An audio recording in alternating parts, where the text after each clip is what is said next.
हाँ जी नमस्कार बच्चों। ਤੁਸੀਂ ਦੇਖਿਆ ਪਹਿਲੇ ਆਪਾਂ 4 ਵੀਡੀਓ ਬੱਚੋ ਅਪਲੋਡ ਕੀਤੇ। ਉਹਨਾਂ 4 ਵੀਡੀਓ ਚ ਬੱਚੋ ਮੈਂ ਟੋਟਲ 36 ਕੁਐਸਚਨ ਕੀਤੇ MCQ ਦੇ। ਟੋਟਲ 36 ਜਿਹੜੇ ਕਿ ਤੁਹਾਡੇ ਬੋਰਡ ਐਗਜ਼ਾਮ ਜਿਹੜਾ ਕਿ ਹੋਣਾ ਅੱਗੇ ਹੋਣਾ ਬੱਚੋ ਤੁਹਾਡਾ, ਠੀਕ ਹੈ, ਉਹਦੇ ਵਾਸਤੇ ਬੜਾ ਹੀ ਇੰਪੋਰਟੈਂਟ ਕੁਐਸਚਨ ਹੈ। ਤੇ ਬੱਚੋ ਅੱਜ ਆਪਾਂ ਕੁਝ ਹੋਰ ਕੁਐਸਚਨ ਡਿਸਕਸ ਕਰਾਂਗੇ, ਠੀਕ ਹੈ। ਤੇ ਕੱਲ ਵੀ ਆਪਾਂ ਖਤਮ ਕੀਤਾ ਬੱਚੋ ਵੈਕਟਰ ਪਰ, ਕੁਝ ਕੁਐਸਚਨ ਵੈਕਟਰ ਦੇ ਬੱਚੋ ਹਜੇ ਰਹਿੰਦੇ ਆ। ਤੇ ਮੈਂ ਕੋਸ਼ਿਸ਼ ਕਰ ਰਿਹਾ ਕਿ ਤੁਹਾਨੂੰ ਕੁਐਸਚਨ ਦੇ ਨਾਲ ਨਾਲ ਬੱਚੋ ਉਹਨਾਂ ਦਾ ਕਨਸੈਪਟ ਵੀ ਸਮਝਾ ਦੇਵਾਂ, ਠੀਕ ਹੈ। ਤੇ ਤੁਹਾਡਾ ਪਹਿਲੇ ਸਾਰਿਆਂ ਦਾ ਬਹੁਤ ਬਹੁਤ ਸ਼ੁਕਰੀਆ ਕਿ ਤੁਸੀਂ ਵੀਡੀਓਜ਼ ਨੂੰ ਕਾਫੀ ਵਿਊਜ਼ ਦੇ ਰਹੇ ਹੋ, ਠੀਕ ਹੈ। ਤੇ ਤੁਹਾਡੇ ਮੇਰੀ ਅੱਗੇ ਇੱਕ ਹੀ ਰਿਕੁਐਸਟ ਹੈ ਮੇਰੀ ਤੁਹਾਡੇ ਅੱਗੇ ਵੀ ਪਲੀਜ਼ ਜਦੋਂ ਬੱਚੋ ਵੀਡੀਓ ਦੇਖੋ ਤਾਂ ਜੇ ਤੁਹਾਨੂੰ ਵਧੀਆ ਲੱਗੇ ਤਾਂ ਉਹਨੂੰ ਸ਼ੇਅਰ ਵੀ ਕਰੋ ਤੇ ਉਹਨੂੰ ਬੱਚੋ ਸਬਸਕ੍ਰਾਈਬ ਵੀ ਕਰ ਦਿਓ। Thank you. ਓਕੇ ਬੱਚੋ ਹੁਣ ਆਪਾਂ ਦੇਖਦੇ ਹਾਂ, ਠੀਕ ਹੈ। ਆਪਾਂ ਪਹਿਲੇ ਦੋ ਕਨਸੈਪਟ ਸਮਝੀਏ, ਇੱਕ ਡੋਟ ਪ੍ਰੋਡਕਟ ਦਾ ਤੇ ਬੱਚੋ ਇੱਕ ਕ੍ਰੋਸ ਪ੍ਰੋਡਕਟ ਦਾ, ਠੀਕ ਹੈ। ਠੀਕ ਹੈ, ਸਾਨੂੰ ਪਤਾ ਵੀ ਵੈਕਟਰ ਬੱਚੋ ਉਹ ਕੁਆਂਟੀਟੀ ਹੁੰਦੀ ਜਿਸ ਉਹ ਫਿਜ਼ੀਕਲ ਕੁਆਂਟੀਟੀ ਜਿਹਦਾ ਬੱਚੋ ਮੈਗਨੀਟਿਊਡ ਵੀ ਹੋਵੇ, ਡਾਇਰੈਕਸ਼ਨ ਵੀ ਹੋਵੇ ਤੇ ਨਾਲੇ ਜਿਹੜੀ ਵੈਕਟਰ ਅਲਜਬਰਾ ਦੇ ਬੱਚੋ ਲਾਜ਼ ਵੀ ਨਾਲ ਓਬੇ ਕਰੀ, ਠੀਕ ਹੈ। ਤੇ ਬੱਚੋ ਪਹਿਲੇ ਨਾ ਅਸੀਂ ਕੁਝ ਦੇਖਦੇ ਹਾਂ, ਠੀਕ ਹੈ। ਅਸੀਂ ਮੰਨ ਲਓ ਲੈਟ ਇਹ ਦੋ ਵੈਕਟਰ ਦੇ ਲੈਟ A ਵੈਕਟਰ ਅਸੀਂ ਬੱਚੋ ਵੈਕਟਰ ਲਿਆ, ਇਹ ਵੈਕਟਰ ਲਿਆ ਮੰਨ ਲਓ A1 I cap plus B1 J cap plus C1 K cap, ਠੀਕ ਹੈ ਬੱਚੋ।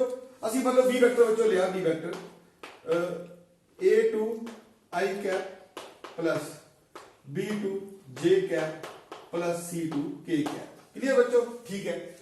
ਹੁਣ ਬੱਚੋ ਜੇ ਆਪਾਂ ਲਈਏ ਜੀ ਡੋਟ ਪ੍ਰੋਡਕਟ, ਤੁਹਾਨੂੰ ਪਤਾ ਵੀ ਬੱਚੋ ਡੋਟ ਐਕਚੁਅਲੀ ਦੋ ਤਰ੍ਹਾਂ ਦੀ ਪ੍ਰੋਡਕਟ ਹੈ। ਤੁਸੀਂ ਵੈਕਟਰਸ ਨੂੰ ਦੋ ਤਰ੍ਹਾਂ ਦੀ ਪ੍ਰੋਡਕਟ ਨਾਲ ਕਰ ਸਕਦੇ। ਇੱਕ ਬੱਚੋ ਹੈ ਡੋਟ ਪ੍ਰੋਡਕਟ ਜਿਹਦਾ ਨਾਮ ਹੈ ਬੱਚੋ, ਦੂਜਾ ਨਾਮ ਕੀ ਹੈ ਸਕੇਲਰ ਪ੍ਰੋਡਕਟ, ਤੇ ਬੱਚੋ ਦੂਜੀ ਹੈ ਕ੍ਰੋਸ ਪ੍ਰੋਡਕਟ ਜਿਹਨੂੰ ਬੱਚੋ ਆਪਾਂ ਕੀ ਬੋਲਦੇ ਵੈਕਟਰ ਪ੍ਰੋਡਕਟ, ਠੀਕ ਹੈ। ਤੇ ਬੱਚੋ ਆਪਾਂ ਇਹ ਹੱਲ ਕਰਦੇ ਕਿਦਾਂ, A ਵੈਕਟਰ A1 A2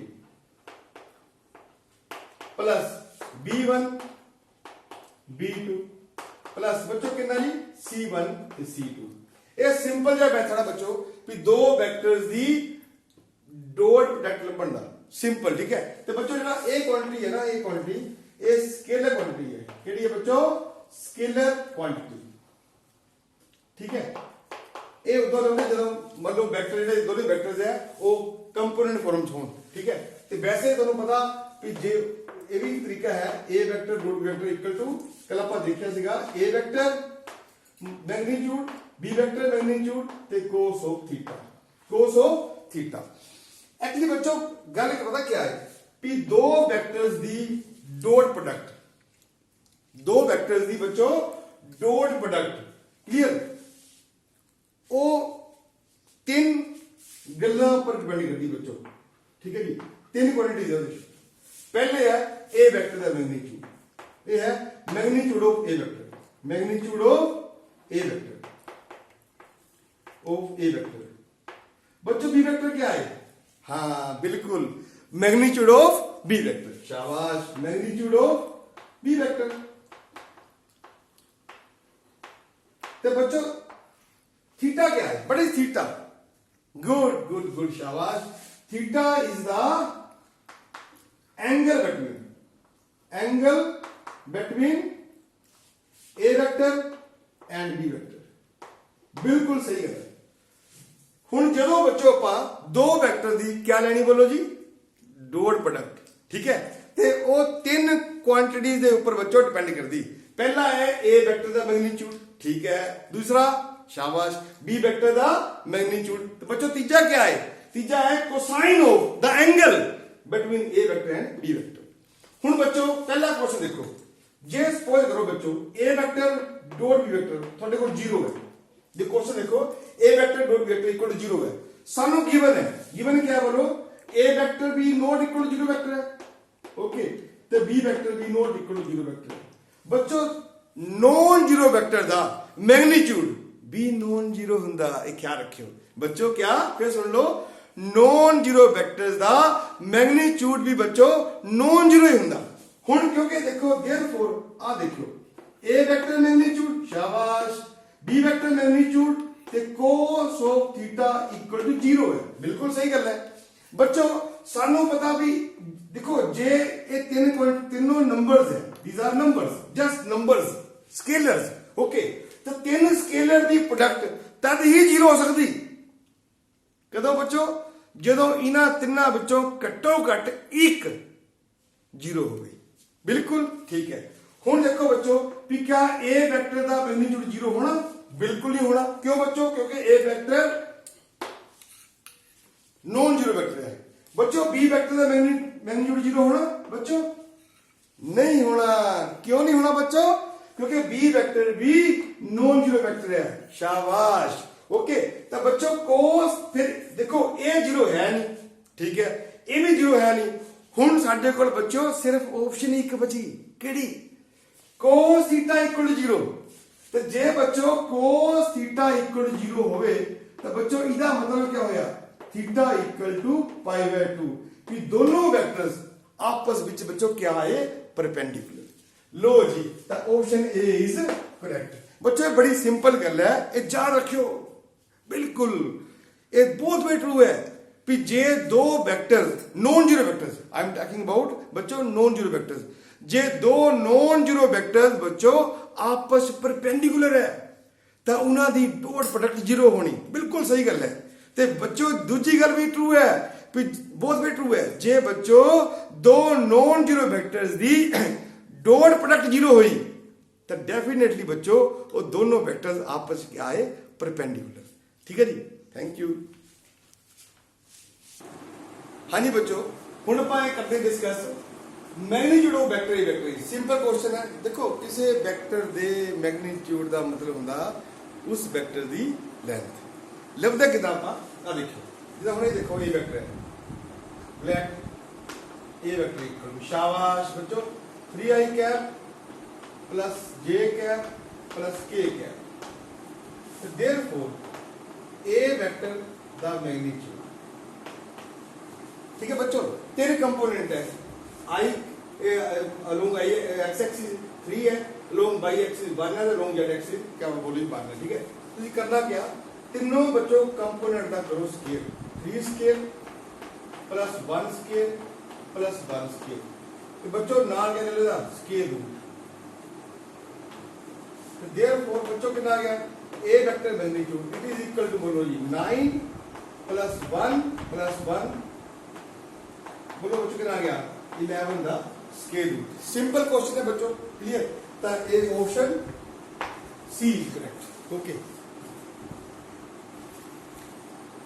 हाँ जी बच्चों, तो मैं गल दसा पहले ध्यान नाल देखो। आप हुणे पढ़िया भी जे ए वेक्टर है, देखो ले दिया था नॉन जीरो वेक्टर, ठीक है, A vector non zero vector लिया बच्चों, तो बी वेक्टर भी नॉन जीरो वेक्टर ले, ठीक है, क्लियर?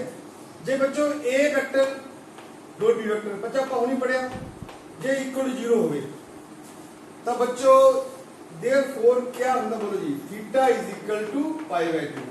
एक्चुअली बच्चों तुमने पता भी नॉन जीरो वेक्टर्स दी डॉट प्रोडक्ट तद ही 0 हुंदी जे बच्चों दोनों क्या होण? परपेंडिकुलर। अच्छा इदां ही ਅਸੀਂ पढ़ी क्या? बोलो जी, A vector cross B vector, cross vector, ठीक है, बी वेक्टर, ठीक है बच्चों, इहदा मैग्नीट्यूड कदों 0 हुंदा? बच्चों इहदा मैग्नीट्यूड वैसे हुंदा क्या? बोलो जी, ए वेक्टर का मैग्नीट्यूड बी वेक्टर मैग्नीट्यूड का कल आप कितना ही डिस्कस सारा है ते sin ऑफ थीटा, क्योंकि नाल नाल होता बच्चों एन कैप, क्योंकि पर मैं ये लिया मैग्नीट्यूड तो एन कैप नहीं नाल आना, ये जस्ट ऑन स्केलर है। ठीक है बच्चों, देखो क्योंकि जे ए वेक्टर क्रॉस बी वेक्टर बच्चों दा मैग्नीट्यूड 0 होया, क्या होया? 0। देन बोलो क्या बच्चों क्या होना जी? देन ए वेक्टर दा magnitude b vector magnitude sin of theta equal 0 होना। हुण क्योंकि तीन अपने को क्वांटिटीज है, 3 नंबर्स है, ए वेक्टर मोड मैग्नीट्यूड बच्चों, बी वेक्टर मैग्नीट्यूड नाल बच्चों sin थीटा। हुण इन्हां तिन्नां दी प्रोडक्ट क्या बच्चों जी? 0 है। हुण तुहानूं पता भी जे 3 नंबर्स होण जे तिन्नां दी नंबर्स दी प्रोडक्ट 0 होवे तो बच्चों उन्हां विचों घट्टो घट एक नो 0 होना पैना। ठीक है, हुण क्योंकि ए वेक्टर तुहानूं पता भी नॉन जीरो वेक्टर है, ये जीरो नहीं हो सकता, it is not equal to zero. बच्चों बी वेक्टर नॉन जीरो, ये भी जीरो नहीं हो सकता, ठीक है। फिर एक ऑप्शन है क्या बोलो जी कि देयरफॉर क्या बोलो जी sin theta equal to zero. हुण थानू बच्चों पता कि sin थीटा जीरो कदम हुंदा, sin theta equal to zero मतलब है देयरफॉर ज्यादा थीटा होना 0 डिग्री तो जा बच्चों होना 180 डिग्री। दोनों केस जो वेक्टर्स है ना वो पैरेलल होने, क्या होने बोलो जी पैरेलल, ठीक है क्लियर। पैरेलल कह लो बच्चों या क्लीन कह लो गल कोई है, ठीक है। ज्यादा लाइक पैरेलल होने देखो जेदा इदा इदा होए बोलो बच्चों दोनों वेक्टर ए वेक्टर दा बी वेक्टर ओके ता एंगल बच्चों कितना होना बोलो जी 0 डिग्री, कितना 0 डिग्री। तो जे बच्चों एक वेक्टर इदा होया जी दूसरा वेक्टर इधर डायरेक्शन उल्ट हुई ना अपोजिट डायरेक्शन हुई तो बच्चों उस केस कितना एंगल आना थीटा इक्वल टू बनाना 180 डिग्री, 180 डिग्री। हुण सानू पता कि जदों वेक्टर्स आपस पैरेलल होना क्या होना बोलो जी पैरेलल, क्लियर क्लियर। तो उन्हां दी क्रॉस प्रोडक्ट बच्चों जीरो वेक्टर हुंदी, क्या होंदी क्रॉस प्रोडक्ट क्या बच्चों जी जीरो वेक्टर हुंदी, जीरो वेक्टर, ठीक है। ते जे कह लो उन्हां दी क्रॉस प्रोडक्ट दा मैग्नीट्यूड वो जीरो होना, ठीक है, क्योंकि सानू पता भी dot product is a scalar product, good. Cross product is a vector product, clear, ठीक है। हुण देखो बच्चों if A vector is a non zero vector, ठीक है, then A vector cross A vector the magnitude. देखो बड़ी सिंपल ही गल है बच्चों कि A vector clear cross A vector इधर वेक्टर सेम है, मतलब हुण देखो ए वेक्टर ते ए वेक्टर आपस क्या होंगे पैरेलल। जदों बच्चों दो वेक्टर्स पैरेलल होने तो थानू पता बच्चों उन्हां दी क्रॉस प्रोडक्ट इक्वल टू कितने बोलो जी जीरो वेक्टर, क्या बच्चों जी इक्वल टू कितना ना ये जीरो वेक्टर है ना, क्या आना जीरो वेक्टर। तो देयरफॉर तो सानू पता भी ए वेक्टर क्रॉस बी वेक्टर जे बच्चों पर इधर लिया मैग्नीट्यूड तो बच्चों वो जीरो बना, क्या आना जीरो। देखो a vector cross A vector ये जीरो वेक्टर है, ओके क्लियर, पर a vector cross A vector दा मैग्नीट्यूड बच्चों कितना जी जीरो बना। तो then option D is correct, clear. हाँ जी बच्चों तेरे गल दसिए सिंपल गल ना, ठीक है। A vector dot A vector, ठीक है क्लियर बच्चों। एक्चुअली इन्होंने कई तरीके लिखने दे, ठीक है बच्चों पहले भी लिख दे क्या बोलो जी A vector the magnitude A vector magnitude. तो बच्चों ए वेक्टर ते ए वेक्टर कितना एंगल आना देखो ए वेक्टर है क्लियर तो दूसरा भी ए वेक्टर है ओके। तो बच्चों एंगल कितना आना it is equal to 0 degree, बच्चों ये आ गया cos ऑफ 0 डिग्री। तो देयरफॉर बच्चों A vector dot A vector it is equal to A vector mod square.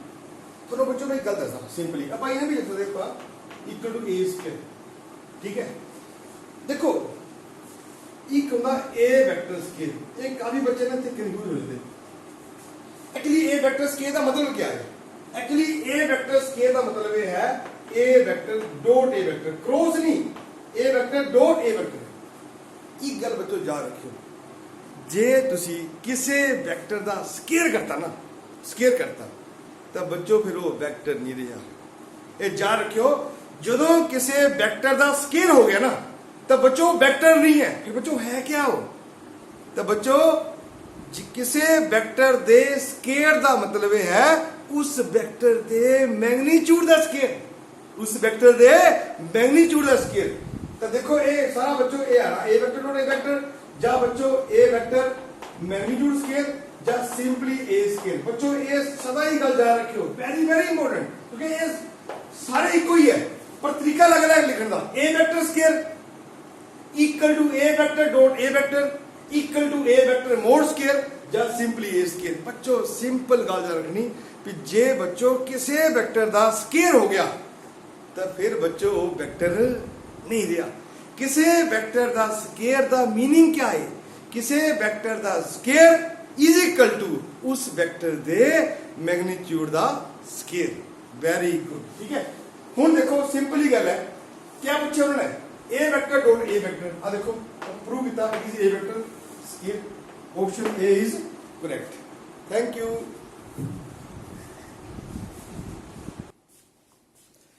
हाँ जी बच्चों क्वेश्चन है, देखो ये क्वेश्चन बाकी पेपर बड़ी बड़ी आया, ठीक है, क्लियर है भी बच्चों इंपोर्टेंट है।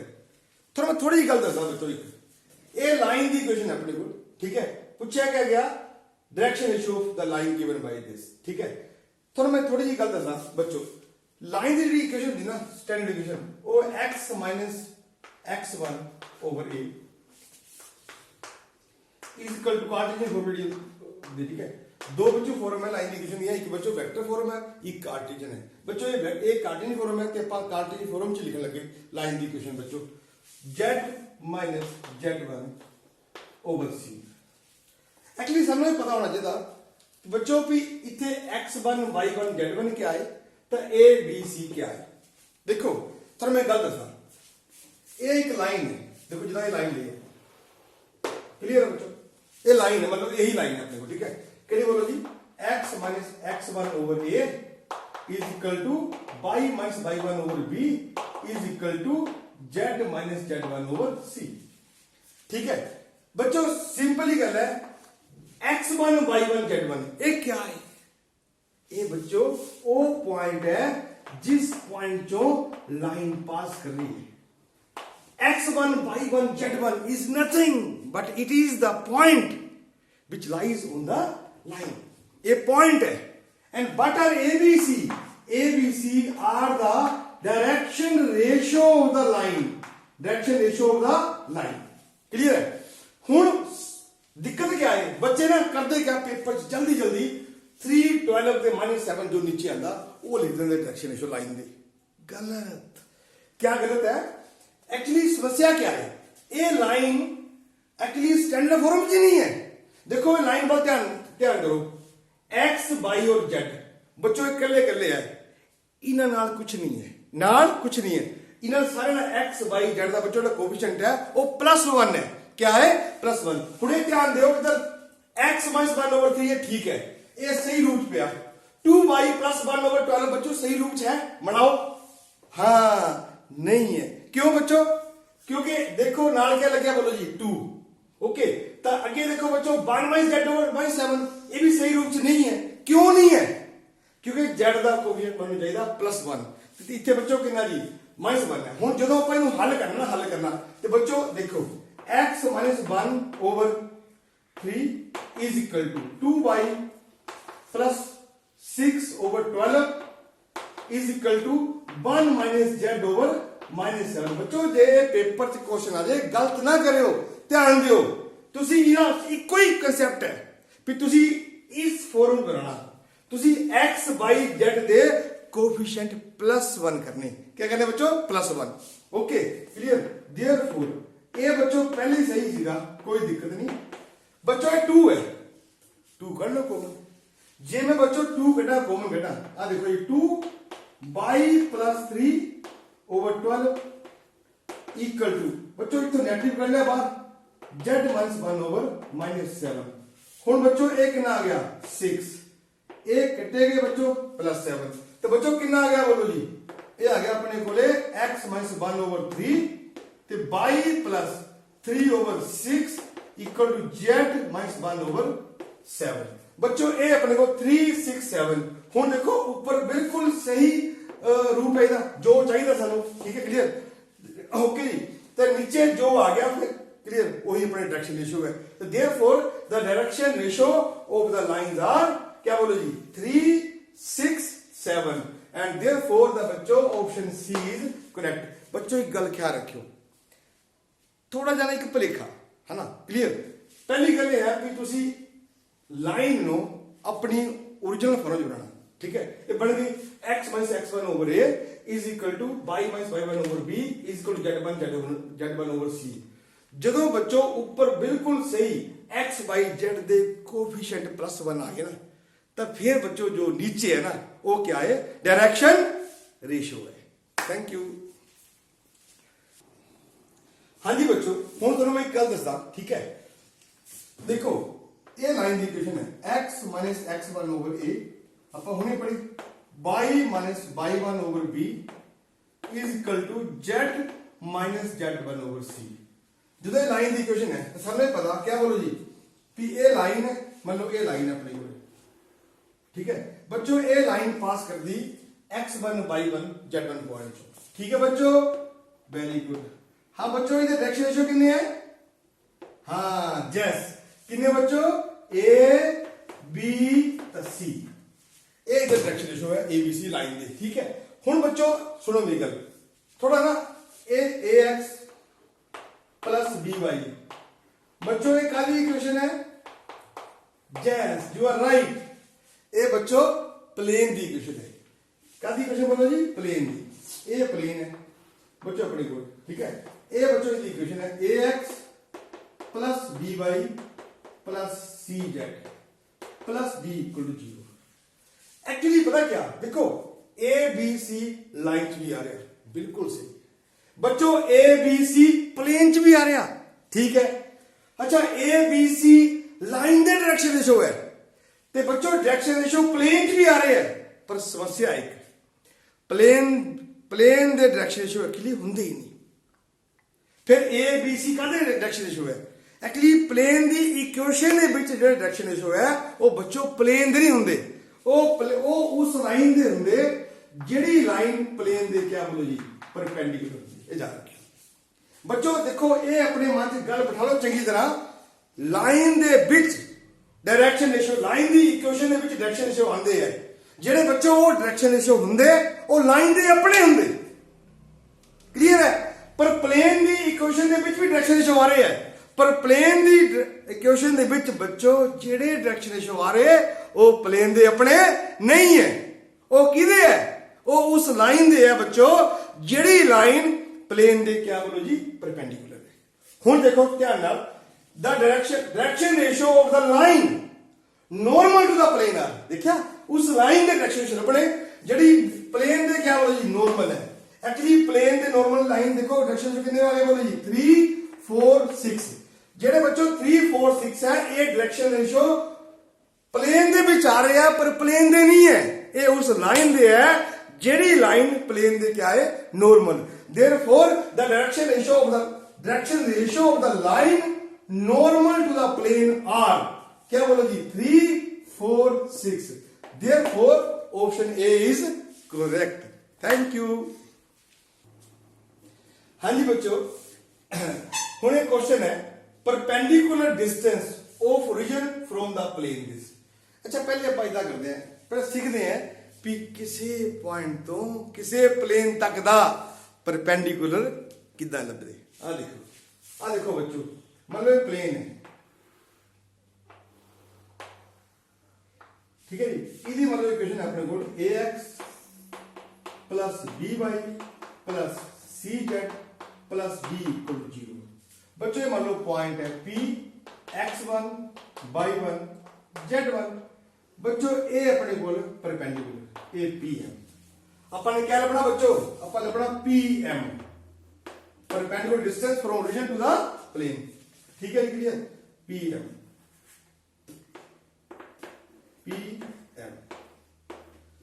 इट इज इक्वल टू बच्चों सिंपल तरीका तो मैं दसदा क्या करना, तुसी बच्चों ए पॉइंट लेना तो इस प्लेन च पुट कर देना। अच्छा एक गल ख्याल रखियो, इस प्लेन दे राइट हैंड साइड ते बच्चों 0 होनी चाहिए।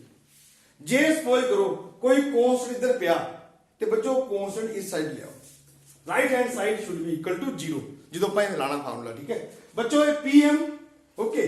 तुसी करना क्या भी ए पॉइंट लेना बच्चों, ए पॉइंट तो इस प्लेन पर कर देना। बच्चों कितना आ गया?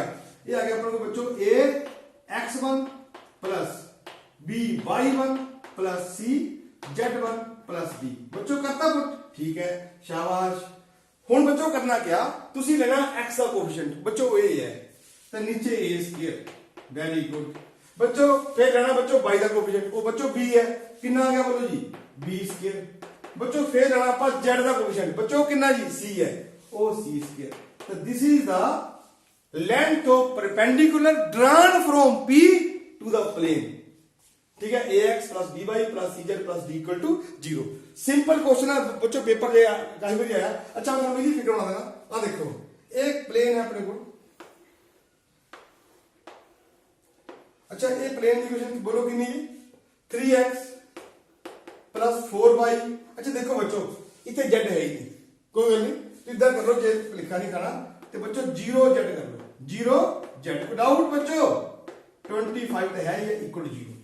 पहली गल बच्चों ये पॉइंट है ओरिजिन, डिस्टेंस ओरिजिन लेना 0 0 0। तो बच्चों ये असी ड्रा किया, इनू आप m कहता। ओके, ये लभना आप। तो देयरफॉर बच्चों required distance, therefore required distance, therefore required distance बच्चों कितना आ गया, आ देखो पहला काम क्या है, पहला काम है पी ए पॉइंट इस प्लेन पुट कर दियो। हुण जो ਆਪਾਂ x0 पुट किया बच्चों, y0 पुट किया तो बच्चों z0 पुट किया, कितना बोलो है जी, बोलो 0 प्लस 0 प्लस 0 बच्चों नाल कितना आ गया प्लस 25। गुड, शाबाश।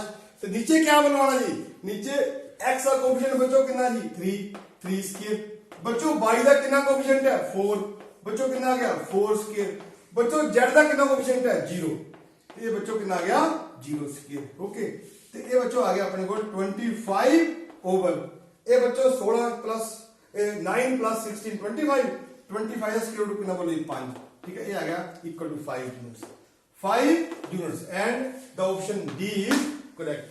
हुण मेरे ख्याल बच्चों कोई भी क्वेश्चन तुहानू आ जाए भी किसी पॉइंट तो किसी प्लेन तक दा लभो परपेंडिकुलर डिस्टेंस, तो मेरे मन लगता कि तुहानू ये फॉर्मूला यूज करो तो ये क्वेश्चन ईजिली हो जाना, कोई दिक्कत वाली गल नहीं।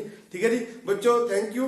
ठीक है, मैं कोशिश की भी अप टू 3D के कुछ क्वेश्चन बच्चों जिक्र है होर ਜਿਹੜੇ 3D ਦੇ ਆਪਾਂ ਕਰਾਂਗੇ MCQ ਤੇ ਬੱਚੋ ਉਸ ਤੋਂ ਬਾਅਦ ਕਰਾਂਗੇ ਆਪਾਂ ਪ੍ਰੋਬੇਬਿਲਿਟੀ ਜਿਹੜਾ ਕਿ ਬੜਾ ਹੀ ਮੇਨ ਟੌਪਿਕ ਹੈ। ਠੀਕ ਹੈ, ਤੇ ਪ੍ਰੋਬੇਬਿਲਿਟੀ ਦੇ ਕੁਐਸਚਨ ਵੀ ਕਰਾਂਗੇ MCQ ਤੇ ਨਾਲ ਕਰਾਂਗੇ ਬੱਚੋ linear LPP, okay linear programming problems ਦੇ ਕੁਐਸਚਨ MCQ। ਠੀਕ ਹੈ ਜੀ, thank you so much, have a nice day.